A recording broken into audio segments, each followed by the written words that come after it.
Isn't it funny that we're doing another one of these? Yeah, because we just did one with Hyrule Warriors, and it seems like every other week Nintendo has a new game for 3 games in a row for the end of this year. We had Hyrule Warriors Age of Imprisonment, Kirby Air Riders, and then literally in 2 weeks we have Metroid Prime 4. But today we are focused on Kirby, and if you've never seen one of these videos I've done before, pretty much I take a bunch of reviews online and I put them all into one big review ball for you guys. I give you guys pretty much the summary of what people are liking about the game and what people are disliking about the game, also giving you some people's reviews, and of course the Metacritic score for the game as well. We have about 4 different video reviews that we're going to be showing and talking about today, but before we dive into those, make sure you guys leave a like and subscribe. We are getting super duper close to 380,000 subscribers to reach our ultimate goal right now of 400k.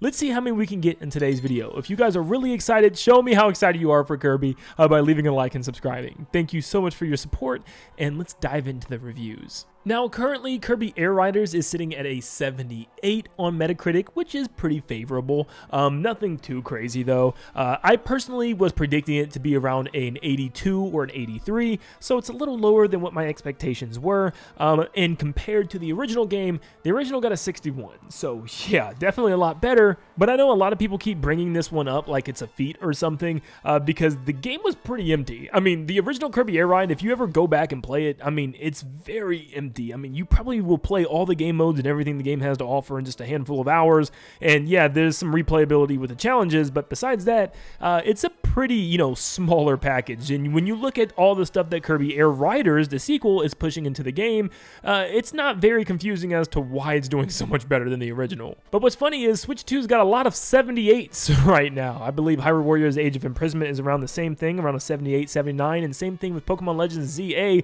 Hopefully Metroid Prime 4 doesn't fall that low, it gets a lot better. But let's start off with IGN. So straight away, they say that the racing feels like it's playing itself at times, but it's a fantastic batch of tracks, some of the best racing tracks that they've seen in a long time, which is pretty good to hear. There's tons of branching paths on these tracks, and none of the courses are considered weak in their eyes. They say that top right gets very boring quickly, and it's something that we're going to see from a lot of reviewers. And IGN states that City Trial is definitely the main draw here. Learning the map is extremely rewarding, and it gets a little too hectic at times, but it's a fun hectic. And this is something that I've experienced myself. The more I played City Trial, the more I ended up liking it, because I started learning the map and learning how everything played out with the different events and stuff.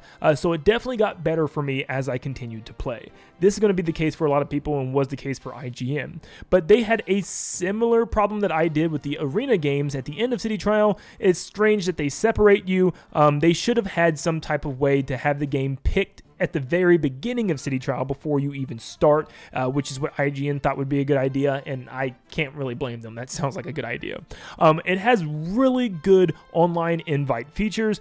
Some will even say later on that it's some of the best online features for Nintendo, but it seems like the real meat and potatoes of this game is going to be this game's achievements. There's 750 unique challenges that you can unlock, and there's tons of unlockable rewards that are actually meaningful. These include characters, machines, and even tons of customizations for those machines. But apparently there are tons of options when creating your own vehicle. And something that we actually can find out from IGN here is that you can actually pay in-game currency money to buy other people's creations as well that might appear in the shop, which is so cool. You can find some really cool designs made by other people and save them, which I'm sorry, I think that's just amazing. The single-player road trip apparently has an epic story, and apparently it feels like World of Light, or like a balance between World of Light and classic mode, and it takes around 90 minutes per run, IGN says, but it seems like it can be a lot longer based on some other people's reviews on this. But one complaint that IGN had about these road trip missions is that there's too many 1v1 combat missions where you're chasing down one mini boss or something and trying to attack them as you're chasing them down. It also seems like these mini bosses might just be regular characters with costumes on that are grown bigger. Like there's like a Waddle Dee with a certain hat on that's just gigantic. He has like a little horn hat on. But it seems like there might be also like the regular big boss battle at the very end of your journey. We just got to wait and see, but that's what I'm assuming. They didn't really show anything with that though. But IGN goes on just to say that the game is extremely high quality. From the ground up, it's made with perfection, it feels like, from Sakurai. Of course, that's Sakurai's touch. You know, he makes sure everything is just full of details, customization, and ways to play the game is just, you know, peak. And that's what, you know, IGN just goes on and on and on about. Overall, they think that there's tons to do, tons of replayability, and it's only really held back by a simple one-button control scheme. That was really one of their own main gripes with it, but ended up giving it an 8 out of 10, which was kind of strange because there was a lot of praise about this game from IGN, but still only an 8 out of 10. Next up, we have Nintendo Life. They praise the racing a lot, and a lot of them seem to do this. This is something that I'm the most excited to play because the demo was only city trial, and I really want to see how the racing works with all these tracks. But once again, Nintendo Life says the racing is amazing. There's tons of unique machines that offer great depth with all these amazing choices with the tracks. But yeah, the tracks are all extremely well designed. But then we move over to the story mode, where Nintendo Life states that the story, quote, isn't a lot to write home about. And I think he's mainly talking about just, you know, the story itself, like how deep is the story. Of course, this is a Kirby spin-off racing game. It's not going to be a deep story, but apparently the mode is really good. There are mini bosses and main boss battles you will have to complete as well. And they were one of the few reviewers that actually really liked Top Ride and said it was addictive and that they actually really enjoyed it. Now, I actually really loved the original Top Ride, even though it was extremely basic. This time it's definitely revamped to use the vehicles and mechanics from the main game. In that Top Ride mode as well, which is really cool. So I'm definitely going to love it because I love the original. They also state that the online matches are perfect. There's no lag, no bad connection, and from what I've played with the demo, I can say so myself. I really haven't came across any type of, you know, bad laggy online gameplay or anything like that. Apparently this game's theme and even the story theme is very sci-fi and gritty feeling as well, which is something that definitely matches Smash Brothers vibes, especially like Smash Brothers Brawl with Subspace Emissary. So it's really cool to see that return. So it seems like the story might pull from Subspace a lot, which is just a huge plus for me. The machine customization is almost too insane, apparently. And Nintendo Life talks about how they were truly shocked with the levels of customization that's there. We'll talk about that a little bit more later. City Trial, chaos feels aimless at times, they state. And they also talk about how the mini games are not all that interesting, which once again seems to be a lot of people's takes. It just depends on who you are. That's kind of how I felt. There's some times where City Trial just felt aimless. There's sometimes I had a blast, but the mini games were just either a hit or a miss for sure. But they ended talking about the soundtrack is truly amazing, which is one of the only reviewers that talked about the soundtrack, which is interesting. But from what I heard, it seems like there's going to be remixes of not just Kirby Air Ride soundtracks, but also themes from past Kirby games as well, which is really exciting for me as a big Kirby fan. But overall, Nintendo Life's, you know, pretty much their whole review talks about how there's tons of content and racing mode is peak, but their only issue is sometimes it's just too chaotic, like with City Trial, and they ended up giving it an 8 out of 10. Another kind of confusing one for me, as it seems like these reviews seem to be praising the game for the most part, but still just ending with an 8 out of 10, and I'll talk about that more later. GameSpot is next, and they start off by saying it needs one more input besides just A, because it's also how you use copy abilities and consume enemies, and yes, I still kind of agree with this. If it literally just had 2 buttons, one for stopping and going, and then literally one for just picking up items or using your abilities, that would have been perfect. I don't know why it has to be one button, and then stopping from time to time and also grabbing things at the same time just feels weird sometimes. I'm in that same boat, even as someone who's played the original like crazy growing up. It's just something that I feel like definitely could have been added for something so many years later on the Switch too. But the racing is very satisfying. The characters' specials don't break the game, and it doesn't push you in first automatically like something in Mario Kart, which is a huge plus. You know, just spamming specials, jumping in the first place is something also that Sonic Racing Cross Worlds had a problem with, just using any type of special item just to boost the first place real quick and then back down to the back of the pack again. But Top Ride is once again the weakest mode for them, just very limited. Also, Road Trip lets you collect power-ups, slowly making your vehicle better, which is something that wasn't really explained by other reviewers. So you'll start the very beginning of the mode kind of moving really slow, bulky with no stats, and start increasing your stats as you move on, very similar to City Trial. But there's tons of variety in this mode, tons of branching paths, and they didn't say it was around 90 minutes for a playthrough, just one session of this story mode. No, they said it's around 2 to 3 hours per run, which is a very substantial amount of time for just a single run through story mode. So yeah, it seems like going through this with every single character is going to be insane, man. And finally, they talk about just how good the multiplayer function of this game is. The online, the chat room, everything is just as good as Splatoon 3, which is one of the best for Nintendo in multiplayer, which I guess isn't still saying a whole bunch because Nintendo doesn't have a lot of multiplayer focused games.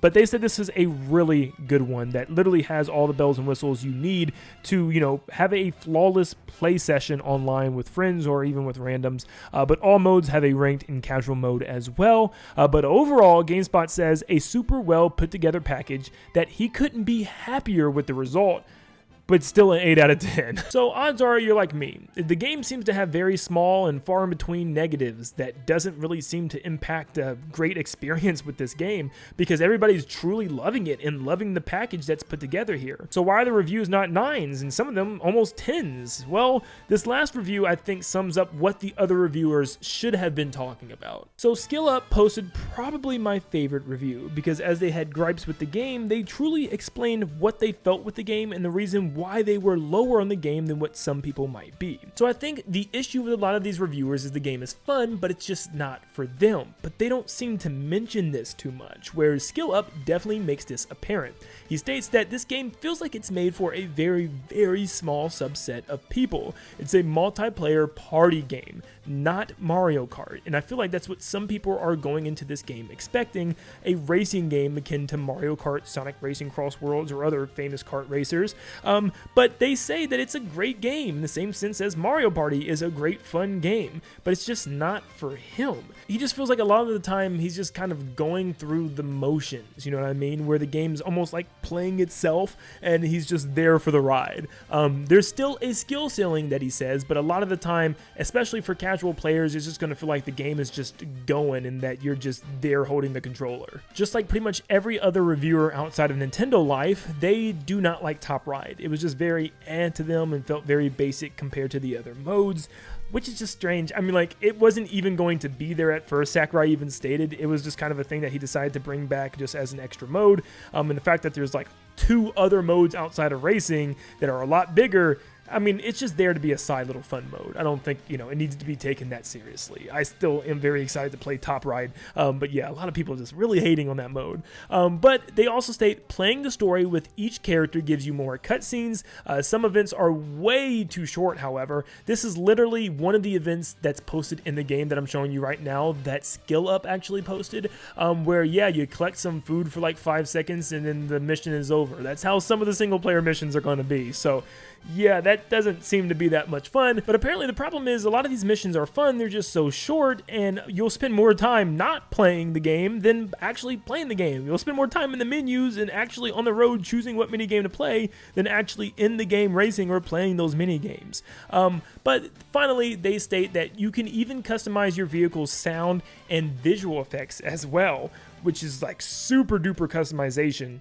You can even change like the material sometimes of the metal or like whatever material that you're putting on your vehicle, which is crazy. And you can even place those in your own garage. But overall, Skill Up's review is pretty much that there's low stakes. It's a very niche party game that's great for what it is and what it's trying to be, but it's just not for them. Now, they did not give a number review, but I like how they actually expressed why they would give it a lower score. Like, if they did give it an 8 out of 10, we know why with Skill Up, where they just talk about how it's a fun, great game with little issues. It's just, it's kind of brain dead sometimes. It's a party game. It's meant to be a party game. Even with its, casual and ranked modes, it is a party game, and we have to remember that when we jump into things like City Trial, which is something that I needed to remember, because I remember like trying to be super competitive, and it's not always really competitive. There's a lot of luck factors to this game as well.